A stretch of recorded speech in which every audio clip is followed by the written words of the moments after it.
Ransom, thank you for wearing a collar for us today. It's a very special day. Great. This is what I wore at my wedding. So yes, thank you for attending, everyone, and Colleen, thanks for joining me. Maybe you and I will do a quick intro, and then we'll jump right in and make sure we have enough time for some questions. There's a ton of really exciting information included. Guys, I'm just going to pause you there for a quick second. I'm just hearing that no one can see our screen or hear us. So I just want to make sure that everybody can. Just 1 second. I think, Colleen, I'm going to pass the controls to you for the screen share. Okay.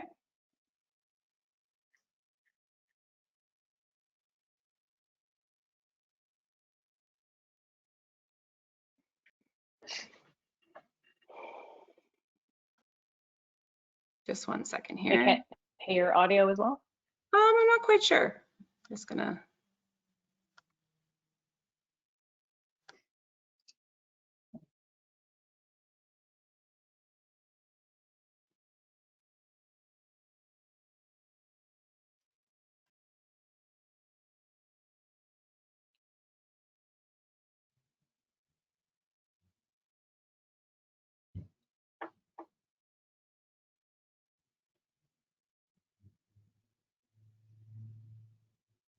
Oh, some people can hear in the screen. Yeah, some people say they can hear and they can see and hear us. So that's great news. I heard one person saying they can't.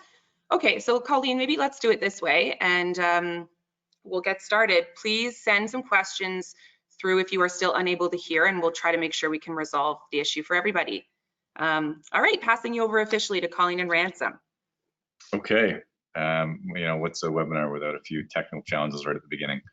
So we'll do a quick intro first. My name is Ransom Hawley. I'm the CEO of Caddle, and we'll explain a little bit more about the platform is in just a few slides, because this webinar is going to be focused on Amazon Prime shoppers, but also subscribe and save shoppers. A ton of really cool information included. And Colleen, before we jump in, I'll give you the floor to intro as well.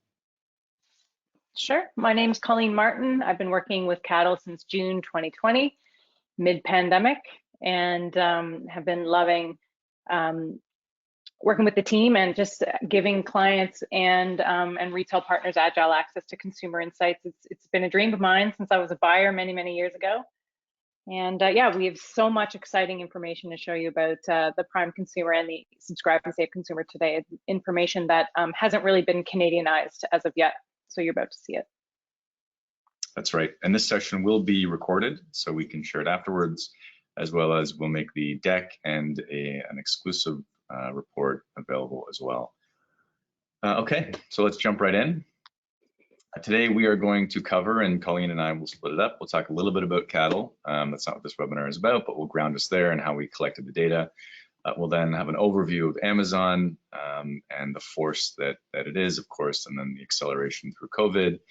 We'll touch on the Prime member, the subscribe and save members, as well as understanding more about non-subscribers, and then future predictions based on the data that we've collected to date.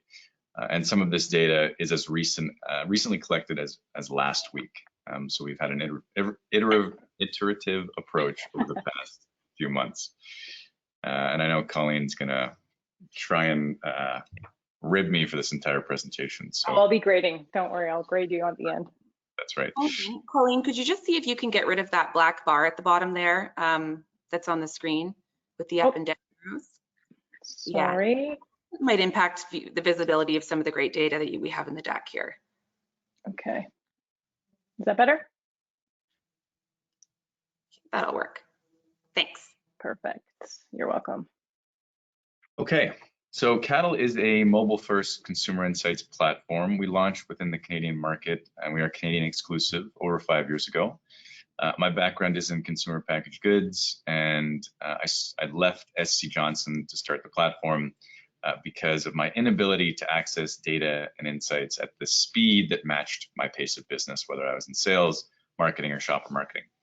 And today, Caddle has the largest daily active panel, over 10,000 daily active members, and over 100,000 monthly active panel members within the Canadian market across the country from all walks of life. The way we recruit our members is everything is done through our first party panel. We recruit them, retain them, and manage them, and we reward them for engaging with brands in a number of different ways. Through video, survey, receipt, photo collection, reviews, and then also because everything is done through our first party panel, we have the ability to continually re-engage them. And that's how some of this data was collected and how we've followed longitudinally some of these Prime members over the past few years. So a little bit about our panel, and we've done some work with Environics. For those of you who aren't familiar, they're a big data analytics firm. So we've done a third-party validation of our panel. We're happy to make that report available. They ran a week's worth of our sample, which at the time, it's about 7 or 8 months ago, was about 25,000 members in a week. And what we found out was that we had representation across all 68 prisms. So I wanted to ground ourselves there. And then Environics had told us that our panel was one of the largest and most impressive they've seen in the Canadian market.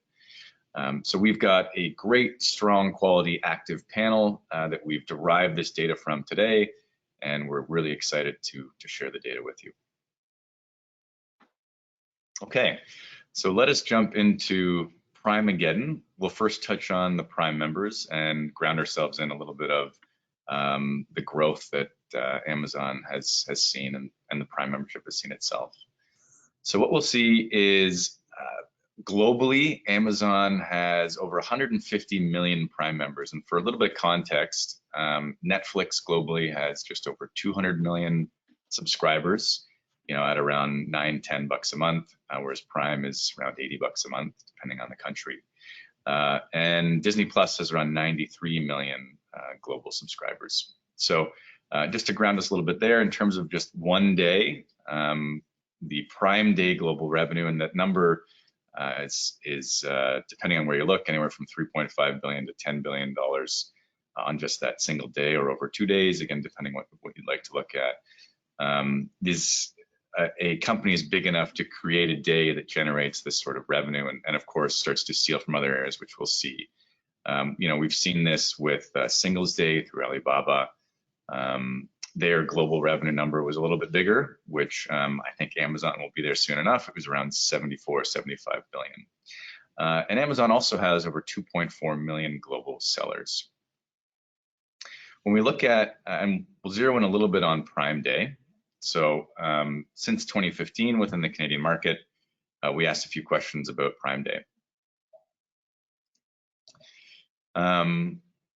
So this data was collected as of December, just a few months ago. Do you know what Prime Day is? What we found is that 2/3 of Canadians knew what Prime Day was. We then asked them if they planned on participating in Prime Day, which is kind of the little brother of Black Friday. And what we found is that over 40% said they were going to participate, and if they actually participated, it was fairly close. So just a slight drop off of people that actually participated in that Prime Day event. What it did was not only create this, since 2015, this new day to spend money, but it also stole Black Friday's thunder. So we have a little bit of data on that as well. When we asked about participation in Black Friday, we asked about the reason, and it was general holiday shopping, as well as early Black Friday shopping. So Amazon has really the stomping power to collect this sort of revenue and really usurp these normal holidays that consumers have been used to. And because of their gigantic Prime membership and presence, they've been able to do this and gain so much traction and success so quickly. Most likely now that they've moved it up, Ransom, like it's going to be interesting to see the pandemic created that 2–3 month move forward the business and understand how that's going to work next year, and other retailers following suit with Prime Day like events like Canadian Tire did this year. It'd be interesting to see what happens. Yeah. Yep. So the next two sections, we're going to focus on Prime members and as well as Subscribe and Save members. And there's some very, very interesting data that we'll include that touches on Prime membership throughout COVID, Subscribe and Save members, points of entry into Subscribe and Save, and we'll touch a little bit on that as well as most recently collected just last week, and some of the clients that we were engaging with, they wanted some relativity. So within the slides that you're going to see, we compare Prime membership to Costco membership.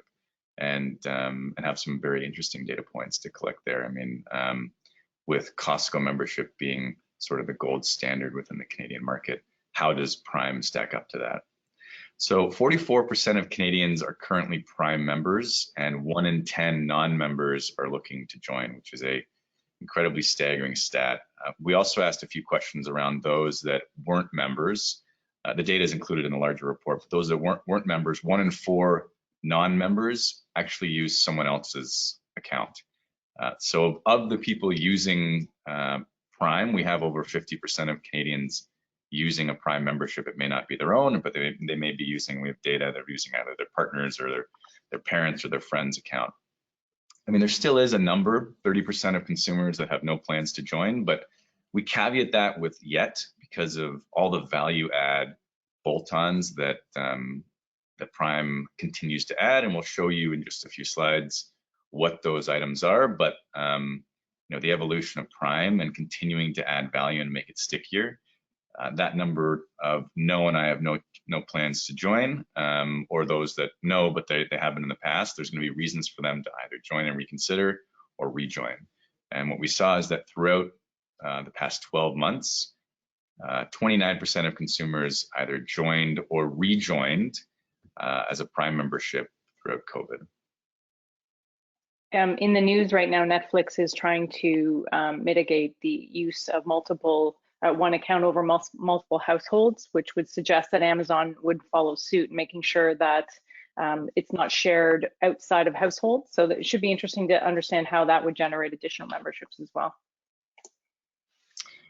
Yes, and that's an interesting point too. I mean, Netflix for the longest time was okay with it because it's a try me free, and I know they've got 1 month, and Prime had interesting tactics at the beginning of getting a month for free, or as a student getting access for free because of how sticky and convenient the platform is.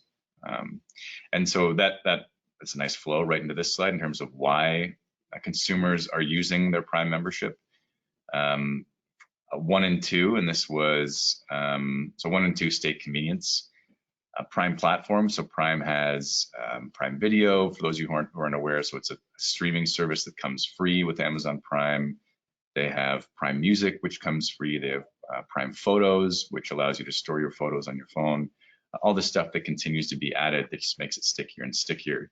And that price tag of $80 per month or $80 per year starts to come down quite rapidly with all of the value and improvements that they're adding to their platforms. Prime Video, if for those of you that can remember just a few years ago when it launched within Canada, was left much to be desired, and that was one of Jeff Bezos's comments was, hey, if we're going to launch this and Prime's a priority and it's not going to be that great, let's add it to Prime membership, because then people won't be that upset that it's not that great. It'll add value and it will give us time to build it up. And then in the future world, there may be an opportunity to actually extract that and charge for it separately, but still TBD.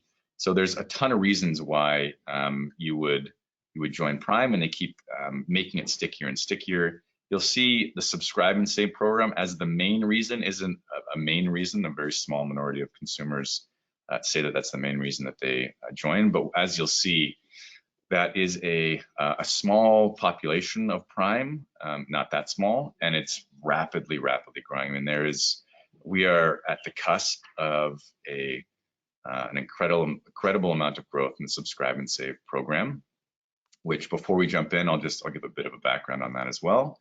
And then touching on in terms of what consumers use. So we've got a Prime Video being the #1 asset, shipping perks, of course, Prime Music, and then there's things that continue to roll out.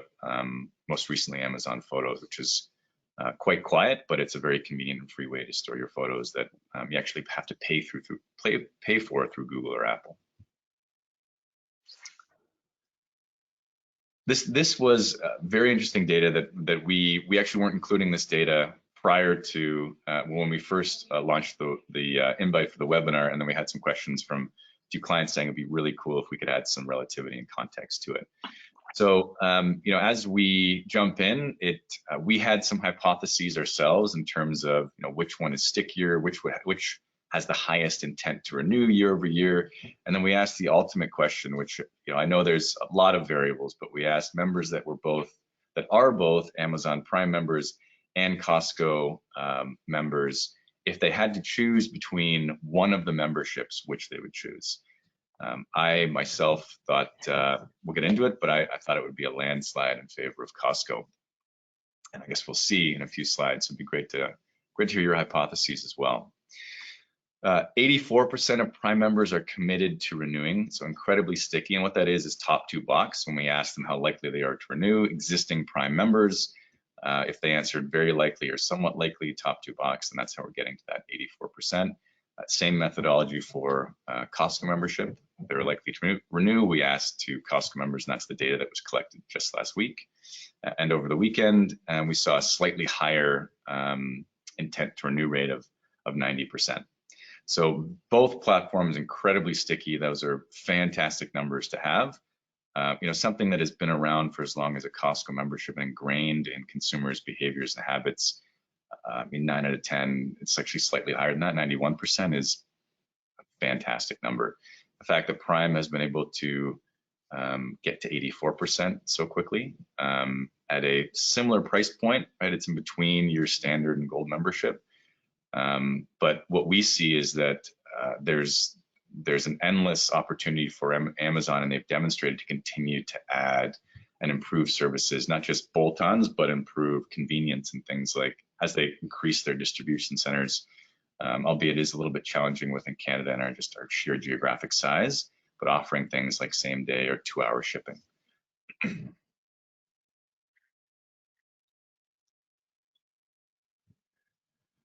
And barriers to join, similar barriers in terms of we segmented people that were in the previous question that are Prime members and Costco members, and those that were not members, we asked them why not. Price was high, number one on each of those indicators. Too expensive, they don't need it, very similar, and then prefer shopping in store versus I don't have a Costco near me. What we notice here is that there is, so what can Costco do to increase membership, right? I mean, they are expanding their footprint and adding more stores. And to alleviate that, a Costco's not near me, so why would I shop there? Membership is too expensive. They have a cashback option, but the levers that they can pull, perhaps some bolt-on and some value adds, but there hasn't been really a ton of innovation demonstrated by Costco, and not that they need to, right? I mean, having a 91% retention rate and a growing member base is strong, as well as increasing their store footprint across the country. And of course, COVID has been quite good to them. Now, within the number one barrier or objection for joining Prime is it's too expensive. And while they may not, and we don't know, we don't have access into Jeff Bezos's mind, while they may look to decrease price, it's highly unlikely. But the fact that they're continuing to add services and improve services is going to continue to add value, and we think continue to shrink that number. So the data that we're collecting, that a lot of this webinar is based on, is going to be refreshed on a quarterly basis. So we're going to be able to track some of these stats on an ongoing basis. And our bet is that too expensive is going to start to shrink as the value continues to grow for Amazon. And as the friction is reduced in that relationship as well. Yep. Okay, well, maybe we should have done a drum roll. If you had to choose, we asked members that are both Costco membership, have a Costco membership, and a Amazon Prime membership, and this is across the country. And it's a Canadian weighted representative sample. And this was, as I mentioned, this was collected on, I think, Friday and Saturday. So with our daily active panel of over 10,000 members, we could 10x this sample size quite easily. We just wanted to get some quick data in from a good sample size to be able to bring this data to this webinar. But it was shocking to us that Amazon has an edge, just a slight edge over Costco membership. So, I mean, me, myself, if I've got I have a Costco membership and a Prime membership, if I had to choose between either, which one would I choose? And 51% of Canadians selected Amazon, which gives it a little bit of relativity. And these two being some trailblazing mavericks within the Canadian grocery retail industry. I mean, Amazon has a lot of perks and value built in, but Costco has been such an ingrained part of the Canadians' shopping habits for so long. It's really interesting to see this data. So this is another data point that we'll be continuing to track as well. I myself, which is why at Caddle we never go with a sample size of 1. I thought it was going to be like an 80-90% Costco versus Amazon. And it's easy to cut the data with the platform. It actually increases slightly if you look at males. Not surprisingly, gets closer to 60% would choose Amazon versus females. And there's some slight variances between generation and provinces as well. And this is without any fresh. Like, imagine this number when we retest with things with US initiatives like Amazon Fresh and Amazon Pharmacy rolling out. It would really impact and more and more services being integrated into the consumer's daily routine and having that consistency and the speed of delivery and everything else. So it's going to be interesting to track this number over time, as Ransom said. So key takeaways before we jump into the subscribe and save portion, which for me is the most exciting section of the webinar. So Colleen, don't screw it up, okay? Key takeaways for this section, as we would have seen, are 44% of consumers within the Canadian market are Prime members, and 1 in 10 intend to join. And again, of that number, there's still this kind of closet group of Prime members where 1 in 4 non-members are accessing Prime through friends and family. 85% expect to renew their Prime membership, incredibly sticky, slightly lagging to a Costco membership at 91%. And it is at a national level slightly stickier in terms of memberships to Costco, and we think that number is only going to continue to grow given what they're doing and how they're expanding, and how Prime and COVID has really accelerated their business and their revenue. So before we jump into subscribe and save, I just want to quickly ground ourselves in what that service is, just in case anyone's not familiar. So Amazon Prime is, as I'm sure most of you know, it's the annual subscription where you can get free shipping and access to other perks that we had mentioned. And subscribe and save, you don't actually have to be a Prime member to access subscribe and save, but you subscribe to certain products that are delivered to you on a cadence that you set. So for myself, my point of entry was diapers. Amazon is the cheapest place to get diapers, and you know how much you're going to use more or less. So that actually got me into the subscribe and save program. I had a pack of diapers delivered on a monthly basis. There are other types of products like protein powder and seeds and cleaning products and paper products that you set if you want it delivered to you on a monthly, 2 months, every 6 month basis. And it gives you discounts on diapers of 20%, some of the cheapest in the market, and other products up to 15%. So it delivers convenience, it delivers cost efficiencies, and it's kind of that set it and forget it. Takes me back to those oven cooking commercials, but it makes it super convenient. And then with the dawn of COVID over a year ago, it's been a way for consumers to stay out of the stores and still get the essentials that they need. There are still areas that are lacking, which Colleen will touch on, such as fresh, but it's really only a matter of time. And we did get information from consumers on their appetite for things like fresh produce being part of subscribe and save. So I will pass it over. Fabulous overview. Yeah. Fabulous. So digging into this fascinating area of Amazon and how it's exploding, we first look at the consumer themselves. So 14% of Canadians are Amazon subscribe and savers, I guess is what we're giving them the moniker of. They're very mobile savvy, and they're shopping for not only them, but also other members of their household. 47% of the shopper are shopping for themselves, and then 34% for their partner or spouse, and then 16% for the kids. Interestingly, about 1/3 of the subscribers are using the mobile app to shop the service, while almost 1/4 use the mobile site. Yet they're not the most tech savvy. overall, as only about 5% are using voice activated mobile ordering, like Apple Siri or Google Assistant or Alexa, and home speakers to shop the services. So there's still room for growth there as well. So when you look at it, what we do over the next couple of slides is divide out the blue folks who are the members that have been members for over a year, and the members who are new to Amazon as a result of COVID in the last 12 months. So regionally, not a lot of differences there, but there is some over-indexing in the millennial grouping.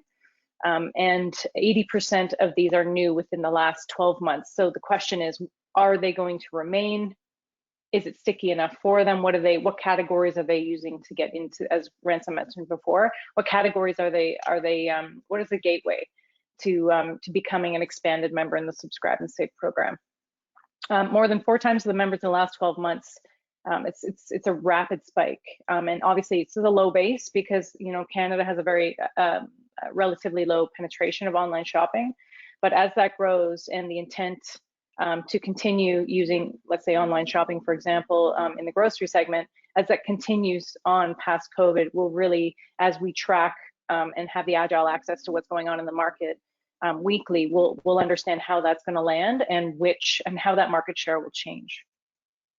Yeah, and if I may, I think there's a lag. So we're not fully seeing this tsunami that's coming, which you touched on, Colleen, right? If 80%, so of the 14%, we grabbed a little subsection of the Canadian population, and then 80% of those just started. And when Subscribe and Savers start, as we'll see, they start little. They order a few things, they get used to the service. So there's a lag. So you've got this gigantic group of people who joined in the past 12 months that you're not seeing a ton of that volume yet. And will they start to order more? I mean, I don't want to steal your thunder, Colleen. So we shall see. Why don't you just, you can melt along as I'm presenting. You're so excited. I love this passion. I can't contain myself. So what's super exciting is the NPS scores. So you look at very high, you know, members that have been over 12 months and what they've been up to in terms of adding more, as Ransom said, more and more items. So this access here, we're looking at 1, 2, that's number of items in your cart. Is it? No, sorry. How likely, or this is NPS, sorry, I'm ahead of myself, it's exciting. So in terms of 0 to 10, which is the NPS scale, just understanding the members who have been over a month are scoring 51, and the members who are brand new are scoring 65, which is great. So they're loving the new services. It's very sticky. The consumer experience is great. It's reducing friction, so they set it and forget it, and that's a Ron Poe peel. That's from you have to be an 80s kid to really understand that. But new members are finding it really sticky and exciting and really enjoying the service. Yeah, and maybe if just in case for those, this is the last time, Colleen. For those, okay. those of you who aren't familiar with the Net Promoter Scale, you take 9 or 10. Anyone who says 9 or 10, are you likely to recommend to a friend? Those are Net Promoters, and anything from 0 to 6 are detractors. And the difference gives you if they're your Net Promoter Score. So anything above 0 means you have people promoting you more than you have detracting from you. And a Net Promoter Score of 65 is fantastic. 51 is amazing. 65 is incredible. When we did bricks and mortar in our study, we saw places like Sobeys and Costco getting scores in the 50s, 60s, in some areas 70s. So it's really best in class. Yeah, and again, if any of our clients on the call or any new prospective clients on the call want to access our syndicated reports where we've done some declarative online CX, so understanding NPS of the online grocers, so Metro, Voilà, PC Express, Longo's, Grocery Gateway, understanding the NPS of the experience in that channel, as well as Ransom mentioned in-store. So understanding, you know, throughout COVID weekly, collecting receipt data and understanding, are people feeling safe in the stores? Are they traveling? How are they finding checkout, wayfinding, signage, in stock? You know, just their overall experience. And it's been really interesting to look at that over time as people trust the Instacarts a little bit more. And I think that barrier to entry from in-store to online is really reducing rapidly. And, you know, it's at a fever pitch to the point where if Amazon Fresh comes in, knowing how their Subscribe and Save members love the program, it's really going to create a lot of market shift and understanding, penetration and share in category. So what are they subscribing to? So the gateway, health and wellness, this is not surprising information. Health and wellness categories, along with pet care and paper towel and household cleaners, among the top for the members that are just new entrants into the Subscribe and Save program. 10% of households, we've done some research on pet recently, and 10% of households over COVID welcomed a new pet. So there's a lot of, and new pet owners are characteristically purchasing a lot more things at the beginning versus people that are adding additional pets because they're utilizing, they already have a routine, they already have a set amount of products, and they already have a certain amount of inventory in the house. So this is no surprise that this category is number one. Health and wellness, obviously a no-brainer because people are very aware of their immune health and trying to supplement with vitamins, probiotics, and anything to help them, resist get in better health, so they'd be, if they did catch COVID, then they'd have a better chance with it. But it's interesting to look at when asked, what was the first product that you got you into the program for the post 12 months users, and baby care was one of the first ones. Obviously, I don't know, they can't remember, it's been so long. There's probably a product there, but what was surprising was that coffee was my gateway into the program, and it wasn't something that was listed at a retailer. It was something a little bit more specialty. It was like a functional beverage, a functional coffee. So it's interesting that products like coffee and toothpaste and things like that weren't. I thought that would have been higher, as it's something you regularly use. The cadence is exactly the same, and yeah. So beauty is also another interesting one. It's taken a beating over the last year with COVID. So understanding how subscriptions, a lot of direct to consumer, brand to consumer business there. So as the Subscribe and Save program metamorphosizes, like new categories that could be owned by this channel would be really interesting to watch, because there are quite a few categories there, like shaving and deodorant, that are prime categories for this program. Did you have anything to add? I thought this prime was a good one there. Yeah, I think too, because when Amazon first came to market with Subscribe and Save, it was like it was pushing baby hard. And what you've seen in the market is you've seen retailers develop similar programs. I mean, Walmart has a program now that's similar to Subscribe and Save. Their e-com has come a long way. I mean, I remember back 6-7 years ago when Walmart.ca launched and it was free shipping. So there's this continuous battle. It's not surprising that for the 1 in 5 of members that have joined, before COVID, their entry point was diapers because of how big that was. And then also, not surprising, the top 2 items for new are pet. That's a normal cadence. People are welcoming more and more pets into the household, and then health and wellness, of course, right? Get some stuff shipped to their house. Go out as less often and protect their immune system, as you had said. So we talked about gateway items into the program. Now we're talking about what's in the cart. So in addition to the item that got you into the program, what else is in their carts?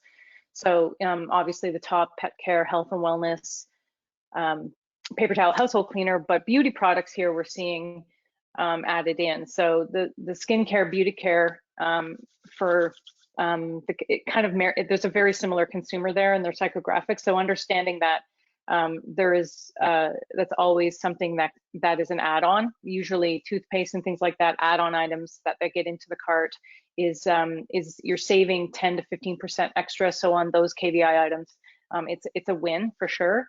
And then the scope of this program is just going to widen so deeply over brand, multiple brands getting into these categories. It's going to be unrecognizable in a year in terms of what you have access to, and has major significant implications to planograms at store level. So what does that mix look like? Is there going to be subscription services launched at grocers, in the pharmacy end or in the health and beauty care end? What does that look like in order to compete? If consumers are clamoring for less friction, service that is coming on a monthly cadence where they can set it and forget it, is this something that grocers should be looking at? A way to do that is to talk to your consumer, talk to these subscribe and save consumers and say, hey, would you participate in a Loblaws subscribe and save program? And understanding what categories would be desirable for Loblaws to start out in. If it's health and beauty, if it's pet, whatever that may be. So understanding in an agile way what the consumer is thinking and trying to mitigate that shift from grocery channel into the subscribe and save Amazon program. I'll do a plug. Anything you'd like to add? I'll just do a plug, I think. So if I'm sitting in my seat where I used to be at SC Johnson, and thinking like some of the clients that we work with are thinking, okay, this is good information, and maybe my category falls into one of these, and I have some questions. Because everything is done through our first party panel, and this subset of data we're looking at, we capped the data collection at 5,000, and having 10,000 daily active members, so that took us half a day to collect this data, and of course over 100,000 monthly actives. If you're doing the math and thinking, okay, maybe I don't have a large enough sample size to go deeper, we'll just widen the scope and collect more members and collect more data.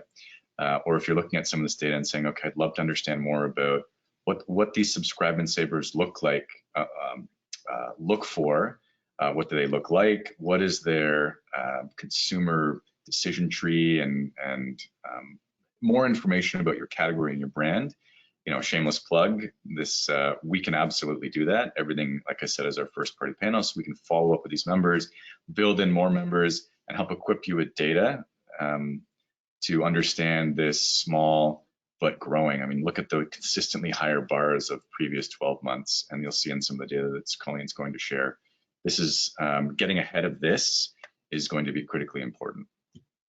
And if you don't see your category here, we added in a very tight group to make up the majority of the FMCG, but categories like lawn and garden, where you've got perennial gardeners now, and indoor gardening is 12 months a year. So understanding soil delivery, the small bags, fertilizer, mulch, whatever that may be. Last mile is always an issue, but there's ways to look at this in every category and how you can participate and create and remove friction and capitalize on your brand loyalty in these categories. Do you want to speak to this one? You do it so perfectly. Sure. All right. Really put me on the spot here. It's the first time I've seen this data. I kid. So this is about number of items that subscribe and savers are buying, and this is quite intuitive, right? I mean, you look at people who are new members, they're only subscribing to, you'll see that yellow line, it's closer to the 1, 2, 3, 4, and then you see, and when we created the scale, we thought, okay, let's use a 10, 11 point scale, but what we see is that it wasn't a big enough scale for the people who are subscribe and save, right? More than 1 in 5 are ordering 11 or more products on a subscribe and save program, and that number is growing. So I know Colleen will touch on the next slide, but what we're seeing is that not only is this take 12 months for you to kind of onboard, and I would argue that COVID will accelerate that timeline, but it's that the growth doesn't stop there. We're going to see a rapid acceleration of new members ordering more, and the Amazon subscribe and save experience, whether it be on mobile or on desktop, they make it really easy to order more products and sticky, and there's more stuff being added on that it will just continue to accelerate and snowball. So this is really just how many items are they putting in their basket, and then next slide that Colleen will speak to touches on how much they're actually spending as well. So this is the ideal member flow that you want. High top of the funnel, but you also want a long-term member adding more and more and more. We will expand the scope past 11 to really understand where that dip comes down. But this is best case scenario. You're looking at Netflix tracks hours of consumption. So this would be even better than the Netflix model in terms of customer engagement over time. Because, you know, as you use a new service, you either 45 days, 60 days, you either kind of drop off or you kind of stay the same. But to add in and to see that lift after that post 12-month membership, it's something that hasn't existed before. Nearly 1 in 4 seasoned Subscribe and Save members spend $900 or more annually. And when you look up into these numbers, it's pretty amazing. Whereas only 11% of the new members are doing the same. So as you become, as you are a longer term member of this program, it just keeps getting, obviously more items get added to the basket, the value goes up, but you're saving money over time. So it's more cannibalization of channel. So where is it coming from? Is this coming from Costco? Is it coming from grocery? Where are these things coming from? It's not well, in a lot of cases, it's not an incremental purchase. It's coming from another basket that they have either at a Canadian Tire or a Loblaws or a Costco. So we look into that next. So who's losing share to this program? Big three: Walmart, traditional grocery, not including discount grocery, and Costco. So we asked them, where did you buy these products before you started the Subscribe and Save program? And this is mind-blowing. So nearly 1 in 4 members are spending $900, as I mentioned. And you know, when you look at that amount coming out of the basket, it could have pretty detrimental when you think about fresh and the implication of fresh coming into Canada, most likely rolled out in GTA areas near Whole Foods. What does that mean? Obviously, price point's a lot higher. It is in a specialty bracket, but once they expand into the mass price point, you know, kind of like right below the Whole Food price point, it'd be interesting to see which grocers are cannibalized, and we can dig into that data, as we said, and track this weekly to really understand how that's mapping once it's launched. And then again, you layer on things like Amazon Pharmacy, which keeps you more sticky in the daily, weekly, monthly, not only for you know, millennials, but also for boomers. And this is something that could get them into the Amazon family, moving all their prescriptions into one place where it's easier, and you do have that the ability to get it delivered to your house. You don't have to go to the pharmacy. Anything to add to this one, Ransom? I don't think so. I think I think that touching on fresh, we've got some interesting data there as well, and they'll get it right. I mean, it's just a matter of time. Time check. Sorry, I ramble because it's so exciting. So rapid growth. We've been talking about that. 25% of seasoned members and 65% of fledgling members will use Subscribe and Save more post-COVID. Intent to spend more in this category is, these numbers are staggering. So brands have a plan for Subscribe and Save, and don't wait for the strategy to be perfect. Get in it, get on it, launch it. Includes ratings and reviews. We have a solution for that as well. Retailers, think about having a subscription program. Walmart's already launched it. I would think Shoppers Drug Mart, Loblaws, everyone needs to get on this, considering the breadth and depth of the scope of categories that this service encompasses. No one's impervious to what's happening here. So major impact.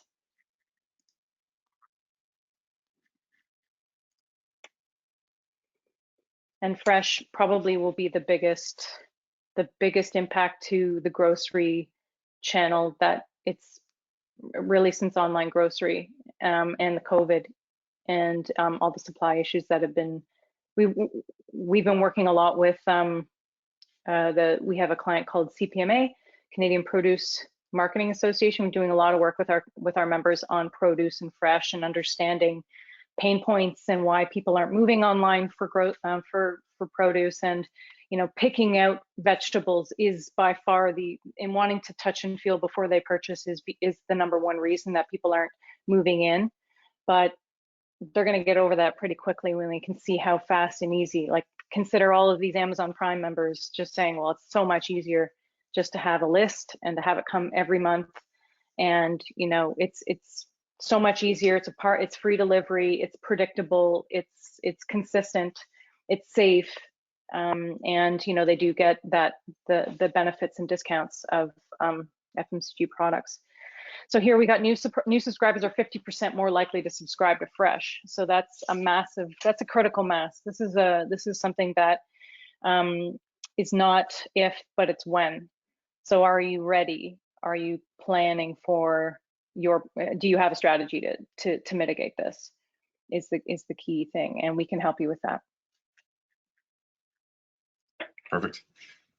And there was a not so recent conversation I had with a major retailer around they internally had mandated that the best produce would go out as part of their delivery, whether it be click and collect or a home delivery program. So understanding that, making sure that experience and taking away some of those hesitations around being able to touch and feel, which I thought was very interesting, right? If you're taking the best produce, it means the people who are going into your store are not getting the best produce. But and it's been it's actually prior to COVID where we had that conversation, so I don't know how that shifted. But with it, I'll take 2 minutes to close here, and then we'll make sure we have time for questions. These are no surprise. For those of you who aren't familiar with Snap Commerce, it used to be called Snap Travel. There is so much money and attention being funneled into these companies that are focused on mobile shopping experience, not just within grocery, but you look at something like Instacart, for example, which is helping to enable that. They are now one of the world's most valuable startup companies, valued at over $35 billion, which, by the way, 5 months ago, they were valued at $17 billion. So that's a pretty good growth rate. And they just raised, I guess, about $280 million just a few months ago. So there's tons of focus and tons of money being dumped into these areas. So that's only going to be adding gasoline to the fire. I'm not sure if the group have heard about Coupang. You do pronounce the C. It's a South Korean Amazon equivalent. Essentially, they just IPO'd for $90 billion.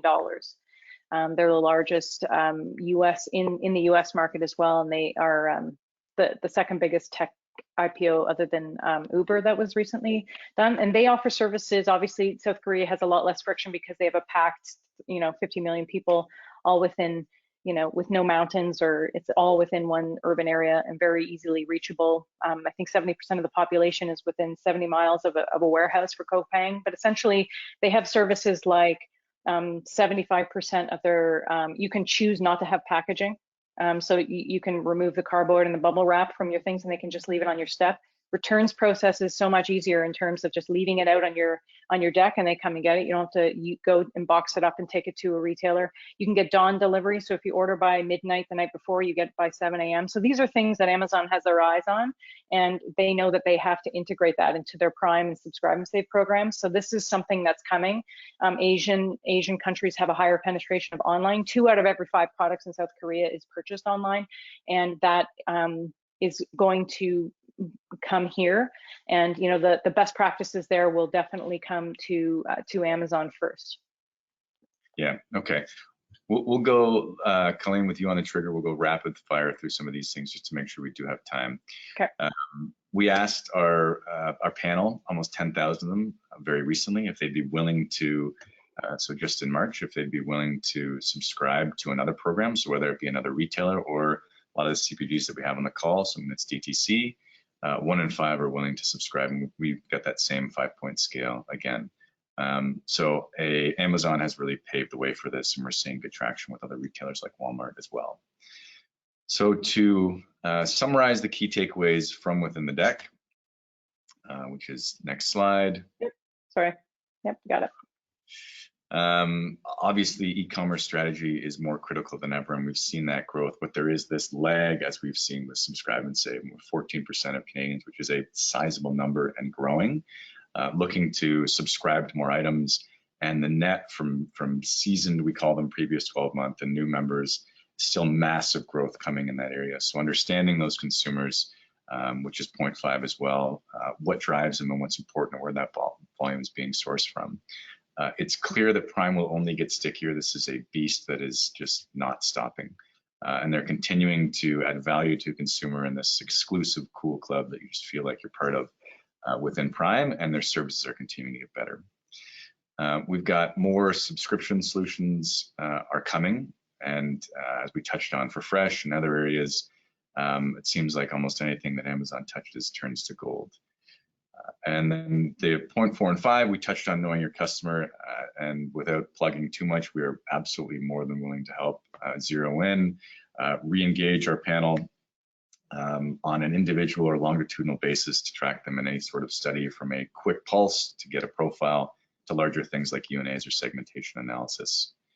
And then the final plug, and we'll pause for questions, is why choose Caddle, which is slide 35. And we touched on the nature of the platform, so we won't spend a lot of time here. Really, with our scale and our speed and everything being first party, it enables cost efficiencies and speed efficiencies, anything from a short omni all the way to larger UNA studies, like I mentioned. We do most of our work within consumer packaged goods, working with almost every major CPG in Canada. But we also, in the past 12 months, have branched out to work in retail. So we work with almost every major Canadian grocery retailer as well, which is beneficial as you take in data to help position yourself as that customer thought leader. So I know we've certainly got time, but there is a hard stop if anyone has a hard stop at 2, but we will certainly stay on and answer more questions if you'd like. Maybe I'll pass it back over to Camille. Yeah, thanks everyone, and apologies about the audio issues at the beginning. I think a few people, next time if you're having trouble, just refresh your GoToWebinar screen and it should work fine. So sorry we had to swap over. I know our PDF quality is not as good as the deck would have been, but certainly we will be sharing the presentation deck with everybody after this, as well as an exclusive subscribe and save report that we're just going to be launching that covers a lot of this great data and more. So you'll be able to expect that following the webinar. There are a few questions here that I wanted to answer. I know I've been answering some of you live as we've been going, so thank you so much for submitting them. Feel free to submit questions, and if we don't have time to answer them live, happy to follow up with you afterwards. So the first one that I wanted you guys to address comes from Cindy, and it is saving money actually something showing in the reasons for why consumers are choosing subscribe and save? Why members join. So we looked at why members join Prime, and it was driven by convenience and delivery and things like that. Why people use subscribe and save. If we didn't include this in this deck, I'm sure we have it in the data set, so it should be pulled out as part of the report. I believe that was one of the questions, yeah. Yeah, we can follow up with that data. I think it'll be in the subscribe and save report that we share. The second one is, it would be interesting to see if more customers are actually more driven to subscribe and save when there's incentive. And I know we haven't looked at that yet, but something that we could consider for our Q2 report. Another one here is there any update, or have you guys heard on when Amazon Fresh is expected to launch in Canada? So we don't have any data on that yet. And to touch quickly on the previous point around discount incentives. So the subscribe and save program, I mean, you can get diapers for 20% off as a really easy point of entry, but the way, the genius way Amazon does it, for those of you who aren't aware, is you can get 5% if you grab 1 item or 2 item or 3 item, but if you subscribe to 5 or more, it unlocks max savings, which is 15%. So you might grab some dry pasta or chips or something and have them delivered on the same recurring frequency. So it certainly is the gateway. I mean, it's certainly savings, but convenience, and we'll be able to pull that out of the data to understand which is king in this case. And we saw in the data that 5 is the number, but people were going above 11. So they just keep adding on even though they've reached the max discount, because it's just so much more convenient. Okay, another one here is, and I did answer this, but want to know your thoughts. Knowing that Costco has partnered with Instacart and does now does not require shoppers to actually have a membership to purchase through their platform, do you think this will have an impact on member rates? And my response was just in terms of pricing. I know I personally ordered through Instacart with somebody else's Costco membership, and we did a quick price compare. So the pricing actually is showing, even for members through Instacart, you're paying a slight premium. And while the prices are certainly cheaper than that of Loblaws, you are paying a premium. Also, if you're not a member at all, you're paying a premium beyond that. So I think it's just a balance of like how much money you're saving, but certainly it may impact their member rates if people know that they can get access to the Costco products without being a member. And that's the way it's done currently, right? So we don't know now that, like, because that was a pandemic kind of rollout very quickly, we don't know that they're not going to be able to figure out some kind of back end in order to require a membership, which would be a great way for Costco to sell more memberships for sure. Yeah, or to sell you their products at a premium without a membership. Right. There was another one here. Is there any information available on new items and their pickup with subscribe and save? So I suppose maybe some of these new, I don't know that I know what new items means, but maybe you guys do. Perhaps new Maybe items. you're talking about a new product within a brand, like a new toothpaste with an added feature, brand new to the platform. Is that what you're talking about? There is there's an art and a science to being part of this what about section, right? Or have you thought of this? Or other buyers subscribe to these types of things. So being a new item, like an innovation or a new item to subscribe and save list, it's going to take time to be part of those lists and recommendations. It's gaining reviews, which as many of you know, we do support those type of initiatives on the Caddle platform as well. And building that algorithm of orders. We can certainly, we've done a little bit of work in terms of source of volume for Amazon and digging into specific categories and even by brand. And of course, depending on how big or small the category is, we can certainly help you uncover those more targeted data points. But as a whole, new items, there's an Amazon algorithm that continually improves and changes. But the Coles notes are you need to make sure that that item is being ordered and you're doing everything to promote it, both through Amazon as well as supporting it through SEO to make sure it's starting to rank higher on those lists. Okay, let me just see if there's any more here. I know we're at time. If you guys have to drop off, feel free to do so. We're just going to stay on and just poke to any last questions here that we didn't get to.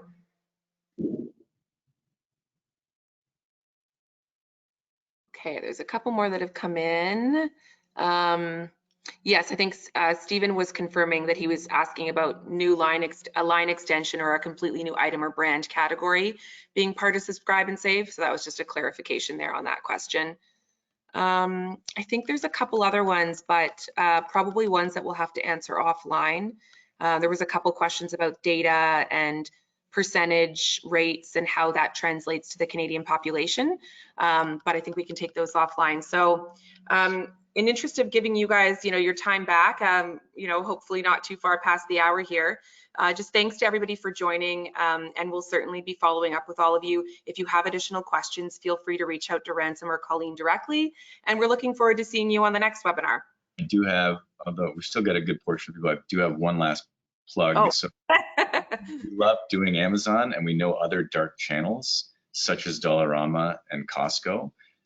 So we're going to be doing similar webinars, based on the popularity of this, that toe the same line to help shed more light on some of those dark channels. You can think of things like convenience and gas as well. So look forward to more more webinars like this. And if you have suggestions, please email us. We love input. Great, thanks everyone. Have an awesome afternoon. Bye everybody.